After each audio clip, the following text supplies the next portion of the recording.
Taiwan में हाइक्वी तूफान ने हांगकांग में भी जबरदस्त तबाही मचाई। ताइवान में 4 साल में पहला तूफान आया जिसने वहां सब उलट-पुलट कर दिया और उसके बाद यह तूफान हांगकांग पहुंच गया, जहां इस तूफान की वजह से इतनी बारिश हुई कि देखकर लगा जैसे पूरा का पूरा हांगकांग डूब जाएगा।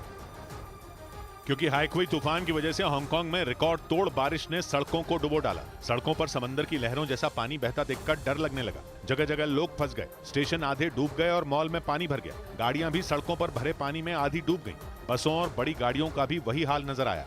हाइक्वी तूफान की वजह से हांगकांग में आधी रात को आसमान से आफत बरसी और रात में ही लोगों पर मुसीबतों का पहाड़ टूट पड़ा। जो जहां था वहीं फंस गया क्योंकि लहरों ने उनका रास्ता रोक दिया, जिसका असर हांगकांग की अर्थव्यवस्था पर भी पड़ा। क्योंकि जबरदस्त बारिश की वजह से हांगकांग स्टॉक एक्सचेंज बंद करनी पड़ी।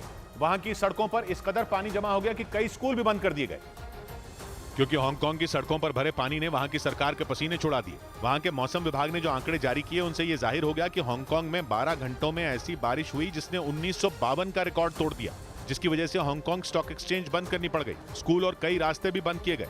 मौसम विभाग का कहना है कि पानी उतरने में कई घंटे लग जाएंगे, यानी अगले कुछ दिन तक हांगकांग की रफ्तार थमी रहेगी, जिससे उसका डबल नुकसान होगा। क्योंकि हाइक्वी से पहले साओला तूफान की वजह से पिछले हफ्ते भी हांगकांग बंद था।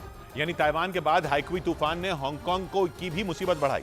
जबकि पहले अनुमान लगाया गया था कि ताइवान के तट से टकराने के बाद यह तूफान कमजोर पड़ जाएगा, लेकिन उसकी रफ्तार उतनी कम नहीं हुई जितनी उम्मीद की गई, जिसका नतीजा यह हुआ कि हांगकांग कुछ घंटों की बारिश में डूबने की कगार पर पहुंच गया। हाइक्वी तूफान दक्षिण चीन सागर से उठकर ताइवान के दक्षिणी इलाके की ओर बढ़ा, जहां 155 किलोमीटर प्रति घंटा की रफ्तार से हवाएं चली। जिसके बाद इस तूफान ने चीन के दक्षिणी इलाकों खासकर फुजियान प्रांत में तबाही मचाई और फिर इस तूफान का कहर हांगकांग पर टूटा, जहां मौसम विभाग ने ब्लैक रेन स्टॉर्म की चेतावनी दी, जिसका मतलब यह हुआ कि 1 घंटे में 70 मिलीमीटर से ज्यादा बारिश का अनुमान लगाया गया, जो सच साबित हुआ क्योंकि वहां 1 घंटे में इससे ज्यादा बारिश हो गई। उधर बाढ़ से बेहाल यूरोप के देश ग्रीस में लोगों तक राहत पहुंचाने के लिए ड्रोन का सहारा लिया गया, क्योंकि वहां के कुछ हिस्सों में बाढ़ ने ऐसा कोहराम मचाया कि जमीन के रास्ते मदद पहुंचाना मुश्किल हो गया, जिसकी वजह से कई इलाकों में फंसे लोगों की मदद के लिए ड्रोन का सहारा लिया गया। वहां से आई तस्वीरों में ड्रोन लोगों तक दवाइयां और खाने पीने का जरूरी सामान पहुंचाता नजर आया, जिसके बाद मुसीबत में पड़े लोगों ने राहत की सांस ली, क्योंकि मूसलाधार बारिश की वजह से वहां की नदियां उफान पर बहने लगी, बांध टूट गए। पानी की तेज रफ्तार के सामने कई सड़कें और पुल टिक नहीं पाए और बह गए।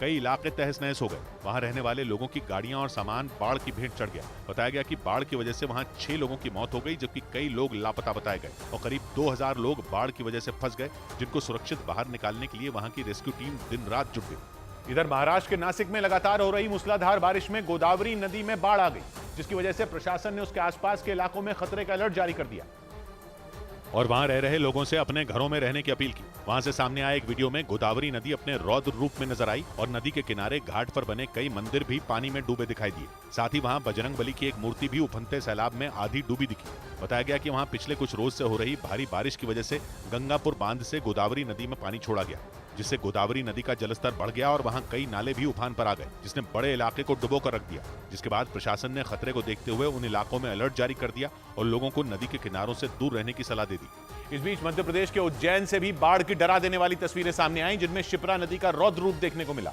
नदी में आए उफान की वजह से आसपास के इलाके पूरी तरह जलमग्न हो गए और लोगों के लिए भारी परेशानी खड़ी हो गई, क्योंकि वहां से आई तस्वीरों में शिप्रा नदी के घाट पर बसे मंदिर पूरी तरह पानी में डूबे दिखे। सड़कें समंदर में तब्दील दिखी और लोग कमर तक पानी में डूबकर मंदिर जाते नजर आए। बताया गया कि वहां उज्जैन और इंदौर में लगातार हो रही भारी बारिश की वजह से शिप्रा नदी का जलस्तर बढ़ गया, जिसकी वजह से उसके आसपास बसे इलाकों में बाढ़ जैसे हालात बन गए और उसके घाट पर बसे मंदिर पूरी तरह से पानी में समा गए।